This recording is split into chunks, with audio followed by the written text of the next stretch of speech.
Okay, we're now going to do lesson 6-8, which is the standard form of the equation of a line. It might seem at first like that's something new, but you're going to see in a little while it's actually something you've been working with. It just wasn't specified that that's what it was. Okay, so the big idea is that every line can be has an equation of the form ax plus by equals c. Okay, now, like I said, that might seem new, but it's really not. You've already worked with ax plus b equals c prior to chapter 6. In chapter 6, you've worked with y equals mx plus b, and we've explained, talked about why those two things really are the same thing. Now, already in chapter 6, you've actually worked with ax plus by equals c. It's just that the book didn't specify that that was the form. They just had you work stuff without making it a big deal out of it. The last thing is you can switch between the forms as you need to, and that's one of the things you've already done. Okay, so let's look at the two forms and what they do for us and why we might want to switch between them based on what we might need from the information. So the slope-intercept form, y equals mx plus b, is really useful. It doesn't do everything you might want to do. What it does do is it gives you an equation of a line that you can find from 2 points if you're given also the intercept, 0b. And so you've found y equals mx plus b doing that, taking 2 points, getting the slope. If one of them is 0b, you plug in b. Okay? You also, in the same lesson 6-4, saw how you can put it in your graphing calculator of y1 equals and see what the graph looks like. And also you could go see what in the table, see all sorts of points on the line. And 6-4, you also realized pretty quickly, hey, I can just look at the equation and see my slope, and I can just look at the equation and see my y-intercept. Okay? And like I said, you've actually already done something with ax plus by equals c, because in 6-4, you've already switched from ax plus by equals c to y equals mx plus b. Okay? And then the other thing you've done with slope-intercept in 6-6 is you found the slope-intercept form when you have 2 points, but you didn't have the y-intercept, but you had to solve for the y-intercept. So you've done a lot of different stuff with slope-intercept, and you've seen how you can use it easily to get information like the slope and the intercept. Now, on standard form of ax plus by equals c, okay, one of the good things about that is you can very easily see in this form what the, or find rather, the x and y intercepts. And you already did that in 6-2. Okay? What it doesn't do for you, it doesn't allow you to graph on the calculator. And it doesn't allow you to immediately identify the slope. To do those things, you would have to switch from ax plus by equals c over to the other form. Okay? And that's very easy to do because you've already done it. Okay? What it does do for you is it allows you to work with something called linear combinations, and that's the first thing we're going to do on 6-8. Okay? And sometimes you might want to switch from y equals mx plus b to the standard form, and we're going to practice that too. Okay, so here is a linear combination. A linear combination is when you have the ax plus by equals c, and a and b are fixed numbers. Okay? Okay, so here's an example. Miss Levitt goes to Party City and she spends $24 and she buys 30 magic 8 balls and 12 Twizzler necklaces. Look at that. That's a cool thing. Okay? So she gets home and her sister says, so you got all these cool magic 8 balls and these Twizzler necklaces and you spent $24. How much were they? And she can't quite remember. Okay? Well, we can graph the possible values of the magic 8 balls and the Twizzler necklaces if we put it into standard form, where a and b are fixed numbers. Okay? And in this case, the fixed numbers are 30 and 12. Okay? Now, the x stands for the possible price of the magic 8 ball, And the Y stands for the possible price of the Twizzlers necklace. Okay? So 30 Magic 8 Balls, 12 Twizzlers necklaces of some price that we're going to figure out. Okay, the first thing we want to do is find the x-intercept and the y-intercept. Okay, so here's from the book. And again, your equation is 30x plus 12y equals 24. Okay? So to find the x-intercept, you put in y equals 0. Y equals 0 means 30x plus 12 times 0 equals 24, which means 30x equals 24. Divide both sides by 30, x equals 0.80.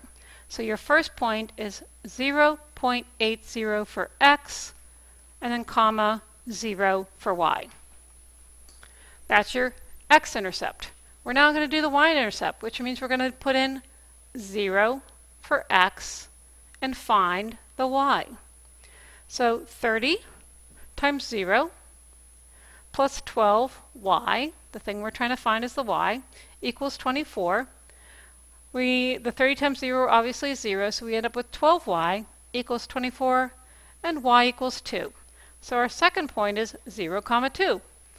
So we come over here and we graph those. We do 0.80 on the x, and then 0 on the y, and we put 0 on the x and 2 on the y. And we draw a line between them. And all the points in between there on that line are possible prices of the Magic 8 Ball and the Twizzler necklace. Now, so we show this graph to Miss Lovett, and she sees all those possible prices. She goes, oh, yeah, now I remember. It's this point right here. I spent 50 cents on each Magic 8 Ball and 75 cents on each Twizzler necklace. Okay? So that's a linear combination where A and B are fixed numbers. Now, let's do one with just another one just to practice. Here's another linear combination of 3x minus 4y equals 24. So the first step, find the x-intercept by letting y equal 0. Okay? So that gives us 3x minus 4 times 0 equals 24. 3x equals 24, so x equals 8. 8, comma 0 is on the line. Find the y-intercept. Let x equal 0. 3 times 0 minus 4y equals 24. 3, 0 obviously becomes 0. Then we have negative 4y equals 24. We divide both sides by negative 4, and we get y equals negative 6. So the second point is 0 for x, negative 6 for y. Okay?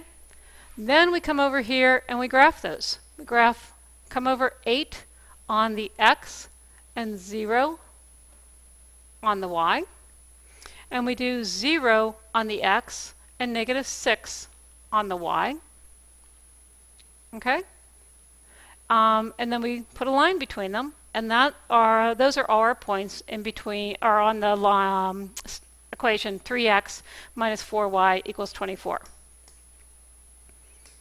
Okay, now, as I said, you sometimes want to switch from y equals mx plus b to ax plus by equals c, and sometimes you want to switch the other way, and we're going to practice doing these things. Okay? So first we're going to practice going from y equals mx plus b with a fraction to ax plus by equals c. Okay? So our how-to is over here on this left-hand box. Okay? So here's our original equation, y equals 4 sevenths rather, plus 9 sevenths, and it's in standard form with fractions, and we wanted, it's in y equals mx plus b form rather. So m equals 4 sevenths, b equals 9 sevenths. We want to get it in standard form with integer coefficients. Integers are whole numbers. So how are we going to do that? Well, we've got fractions. We want to clear the fractions out. We clear the 4 sevenths and the 9 sevenths out by looking at the denominators and saying, what can I multiply that clears out both denominators? This time it's pretty easy. I'm going to multiply everything by 7. So I multiply y times 7, I get 7y. I multiply 4 sevenths times 7, and I'm going to multiply 9 sevenths times 7. And as I said, I already get 7y. But when I multiply 7 times 4 sevenths x, the 7's cancel, and I get 4x. That's exactly what we wanted to have happen. I multiply 7 times 9 sevenths, and the 7's cancel, and I get 9. Now I have an equation, okay, with all integers. Cool. Step 2. The form is ax plus by equals c, so I want to get x to the left side of the equation. If I want to get x to the left side right here, I need to subtract it to both sides. So I get negative 4x plus 7 equals 9. And I have it in the right form. Okay. Now, some people prefer that a is a positive number. And if that's the case, then all you have to do is multiply everything by a negative 1. And then the negative 4 is going to be a positive 4. The positive 7 is going to become a negative 7. And the positive 9 is going to be a negative 9. Okay? So this time we're going to switch from slope-intercept form with a decimal in it to standard form. Again, we want to have integer values, whole numbers. Okay? Okay, so same step 1. Clear out the fraction of the decimal. This time it's a decimal. So if I have a decimal of negative 0.75 and I want it to be an integer, then I need to multiply by 100, right? But I need to multiply both sides by 100. So y becomes 100y. 0.75 becomes 75, but don't lose your negative. Okay, so now I have 100y equals negative 75x. Okay, I've gotten rid of the decimals. Now I move the x to the left side of the equation. So I want to get rid of the negative 75x on the right side. So I add, okay, that should say add 75x. They have a typo there. Add 75x to both sides, and I get 75x on the left side. I get 0 on the right side, and I still have the 100y. So I have 75x plus 100y equals 0, and it's in the right form, and we have a positive a.